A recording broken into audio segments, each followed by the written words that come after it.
We turn now to Seattle, where a woman says her life has not been the same since this year's massive Equifax data breach. We heard about it here on our show.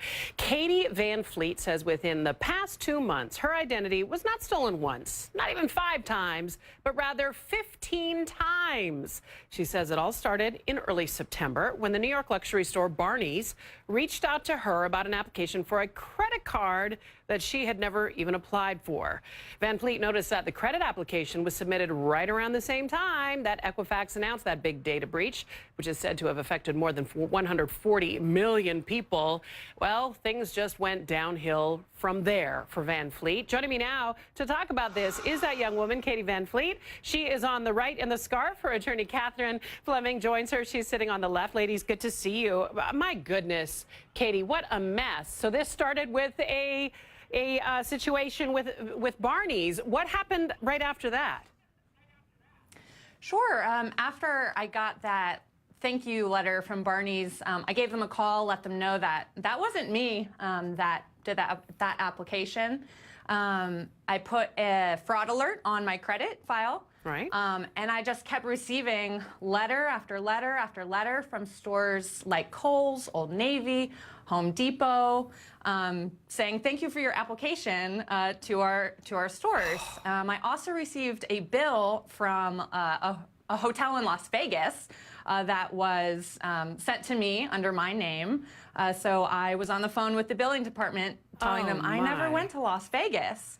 After that, I got a letter from T-Mobile with a phone number, and I called T-Mobile and said, I never set up an account with T-Mobile.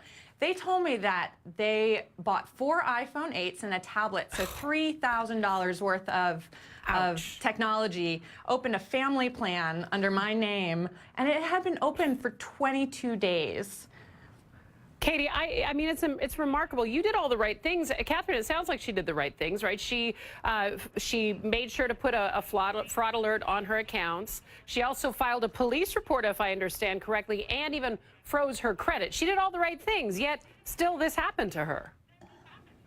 She did do all the right things, Michaela, but one of the things that we've learned from Katie's story, as well as many of my other clients' stories, is that setting an alert is essentially useless. Oh, that's not good. Freezing your credit is really the way to go. You need to go straight to freezing your credit. The credit bureaus don't like that, but that helps you as a consumer to protect your identity. And Katie, since you did that, since you froze your credit, have you had problems since?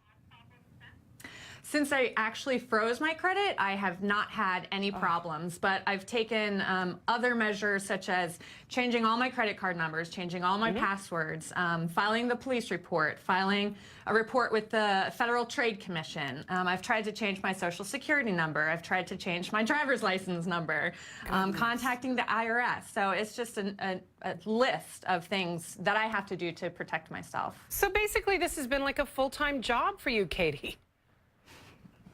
Yes, it has. It's been extremely time-consuming. I'm on the phone on hold for hours trying to talk to the credit bureaus, trying to talk to billing departments, trying to just get this all straightened out. So it's been not only time-consuming, but frustrating, and you know, I've lost sleep over it. It's basically a full-time job. Yeah. Thank you, ladies, so much. Katie, I'm so sorry for your troubles. Catherine, thank you for joining me. And we should point out, we reached out to Equifax for a comment, but we have not received one back yet. Thank you. Thanks, ladies.